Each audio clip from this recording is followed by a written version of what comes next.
Please help. They're killing my dog. The voice was small, trembling, and full of terror. Officer Mark turned to see a little girl standing barefoot in the snow, clutching a torn leash in her frozen hands. She was crying, tears streaking down her red cheeks. Her voice trembled, raw and pleading. Please, officer, they took Buddy. The words hit him like a bullet. Please, she cried. Again, her voice cracking. They're hurting him. Behind her, neighbors watch from their windows, too afraid to get involved. Her desperate sobs cut through the cold air. Beside Mark, Rex, his loyal German Shepherd K9, growled low, sensing something urgent. Mark didn't wait for backup. He ran toward the danger, unaware that what he was about to find inside would terrify him and change everything. Before we start, make sure to hit like, share, and subscribe. And really, I'm curious, where are you watching from? Drop your country name in the comments. I love seeing how far our stories travel. The evening air was thick with quiet snow, soft flakes drifting through the glow of the street lights as Officer Mark and his German Shepherd partner Rex patrolled their usual route. The town was still, blanketed in calm until a sudden scream tore through the night. Mark's head snapped up. The sound wasn't far. It was raw, desperate, and young. Please help. They're killing my dog. Without hesitation, Mark sprinted toward the voice. At the edge of a driveway he found a little girl, no older than 7, standing barefoot in the snow. Her cheeks stray with tears, her red coat was half-buttoned, her tiny hands trembling as she pointed down the street.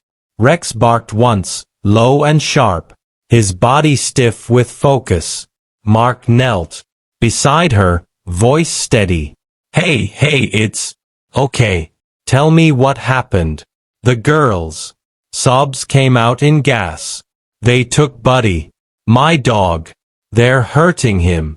She pointed again toward a dark house at the end of the block. Mark's chest tightened. The fear in her voice was real, terrifyingly real. He exchanged a glance with Rex, whose eyes were locked on the same house. Something was wrong, very wrong, and Mark knew he couldn't waste another second.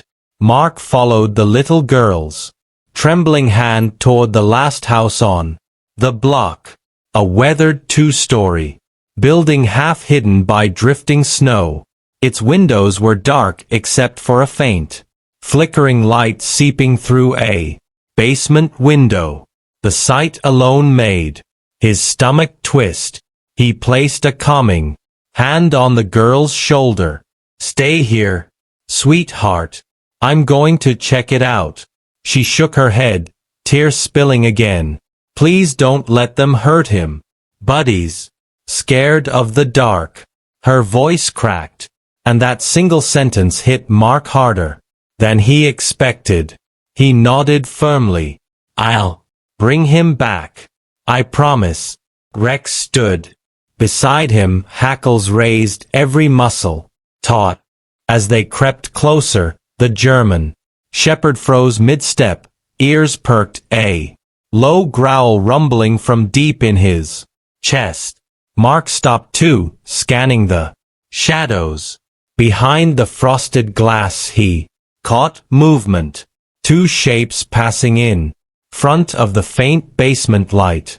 He radioed for backup, but dispatch warned him that icy roads had slowed every available unit.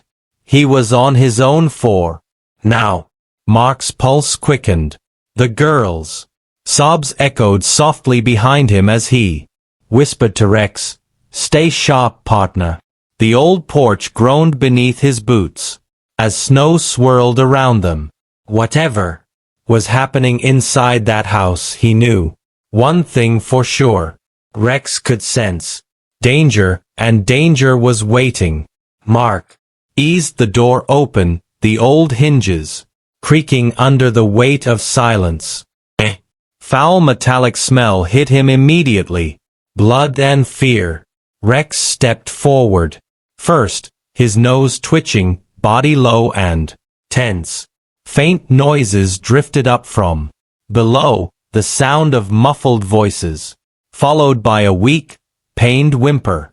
Mark's grip tightened on his flashlight. He knew that sound. It was a dog. He descended the basement stairs carefully, his boots barely making a sound. The flickering bulb above cast trembling shadows across the concrete walls. 2 men stood near a cage at the far end, arguing in hushed tones. Inside the cage lay a German shepherd, battered and bleeding, his body trembling with every shallow breath. Mark felt his jaw clench. Before he could speak, one of the men turned and froze at the sight of him. "Police! Don't move!" Mark barked, stepping forward. Chaos erupted. One man lunged toward a back door, but Rex shot forward like lightning, knocking him down with a deep, thunderous growl. The other stumbled back, tripping over a metal chair. Within seconds, both men were on the ground, cuffed and cursing. Mark hurried to the cage, heart pounding. "Hey, buddy, it's okay. You're safe now." The wounded dog whimpered as he reached inside, his tail giving the faintest wag. Mark lifted him gently, wrapping him in his jacket. When they emerged into the snow, the little girl screamed his name and ran into his arms. At the veterinary clinic, the warmth of the fluorescent lights did little to chase away the chill that clung to Mark's chest. The little girl sat beside the examination table, her tiny hands gripping Buddy's paw as the vet worked quickly to stitch his wounds. The dog's breathing was shallow but steady. Rex stood nearby, watching intently, occasionally whining under his breath as if urging the injured shepherd to stay strong. When the vet stepped out to prepare medication, Mark crouched beside the girl. "You did something very brave tonight," he said softly. She wiped her tears with her sleeve, her voice trembling. "He wasn't just my dog. He was my dad's." Her words hung heavy in the air. "My dad was a soldier," she continued. "Buddy was his service dog. After Dad and went away, Buddy stayed with me. But those men, they stole him. I told people, but no one listened." Mark felt his throat tighten. The child's courage, her desperation hit him harder than any call he'd ever answered. He looked at Buddy, remembering the scars on the dog's body, the terror in his eyes. "They'll never hurt him again," Mark promised. The girl reached out and hugged Rex, whispering through tears, "Thank you for saving my best friend." Days passed and the station's small K9 rehab center became Buddy's temporary home. His wounds were healing, but his spirit was fragile. He often whimpered in his sleep, haunted by what had been done to him.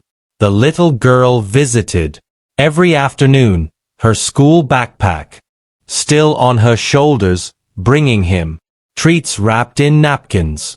Each time she left, Buddy would whine softly at the door until she disappeared from sight. One afternoon, Mark found her sitting quietly beside the kennel, tears streaking her cheeks. They said, "Buddy, Can't come home with me, she whispered. They said he belongs to the police. Now. Her voice broke. He's all I have left. Mark's chest ached. He couldn't bear watching her heart shatter again.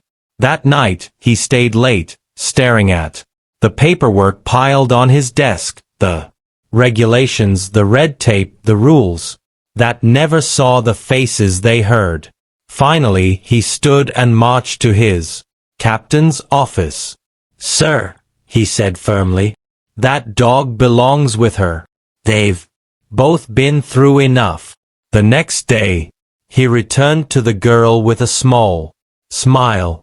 Pack Buddy's leash, he said softly.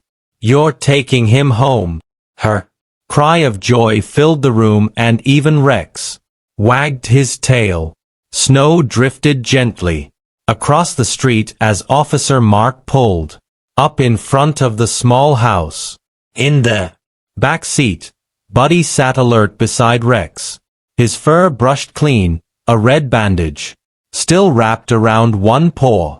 The little girl was already waiting at the window, her breath fogging up the glass. The moment she saw the car, she bolted outside without even grabbing her coat. Buddy, she screamed, her voice cracking with joy. The German shepherd leapt from the seat and ran straight into her arms. She fell to her knees in the snow, laughing and crying all at once as Buddy buried his head against her chest, tail wagging wildly. Neighbors peeked from their doors, watching their reunion in silence. Some smiled, some wiped away tears. Mark stood beside Rex, his heart full. For once, the world didn't feel so heavy. The girl looked up at him, eyes glistening. Thank you for listening. When no one else did, she whispered. Mark smiled, his breath visible in the cold air. You and Buddy were the brave ones. We just followed our hearts. Rex trotted forward and nudged Buddy playfully, their tails wagging in sync. The camera would fade on that moment, the child, her dog, and the falling snow, because sometimes saving one soul saves